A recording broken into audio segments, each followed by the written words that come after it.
James was enjoying his life on the island of Sodor, but he still had a lot to learn. "You're a special mixed traffic engine," said Sir Topham Hatt. "You can pull coaches or freight cars quite easily, but you must learn by your mistakes." James knew what Sir Topham Hatt meant. He could well remember that dreadful accident on his first day.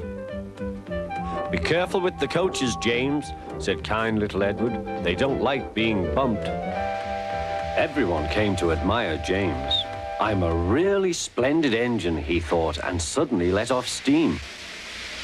A shower of water fell on Sir Topham's nice new top hat. Just then, the conductor blew his whistle, and James thought they had better go. Go on," he puffed to Edward. Don't push," replied Edward. The coaches were grumbling too. "Don't go so fast, don't go so fast." But James didn't listen.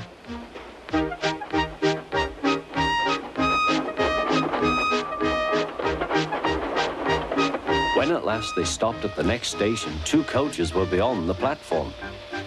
They had to go back to let the passengers out.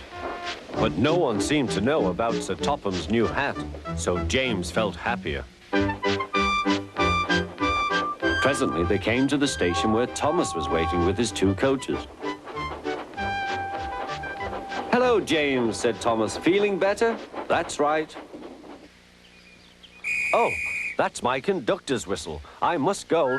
I don't know what Sir Topham Hatt would do without me to run this branch line." And he puffed off importantly. Edward and James passed the field where James had had his accident. The fence was mended and the cows were back again.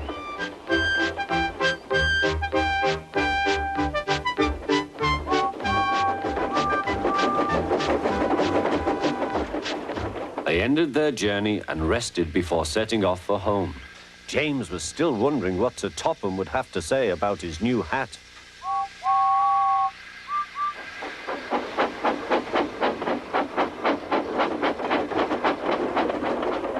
Next morning, he spoke severely to James. "If you can't behave, I shall take away your red coat and have you painted blue." James didn't like that at all. He was very rough with the grumbling coaches as he brought them to the platform. "Don't talk, come on," he called to them. "Gordon never has to fetch his own coaches," he thought to himself, "and he's only painted blue." To make James even more cross, this time no one came near him.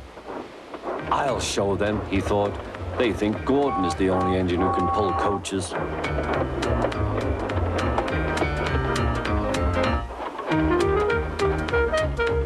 "Hurry, hurry, hurry," puffed James.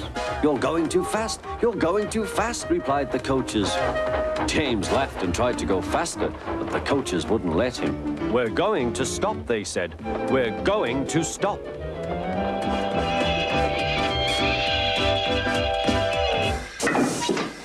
"What's the matter?" James asked his driver. "The brakes are hauled on. Leak in the pipe, most likely. You've banged the coaches enough to make a leak in anything." "How shall we mend it?" said the conductor. "We'll do it with newspaper and a leather bootlace," replied the driver. "Well, where is the bootlace coming from?" asked the conductor. "Ask the passengers," said the driver. "You have a leather bootlace there, I see, sir," said the conductor to a smartly dressed man. "Please give it to me." "I won't," said the man. "Then," said the conductor, "I'm afraid the train will just stop where it is." The passengers all said what a bad railway it was. Then they told the man how bad he was instead. Everyone was very cross. At last he handed his laces over. The driver tied a pad of newspaper tightly round the hole in the brake pipe, and James was able to pull the train.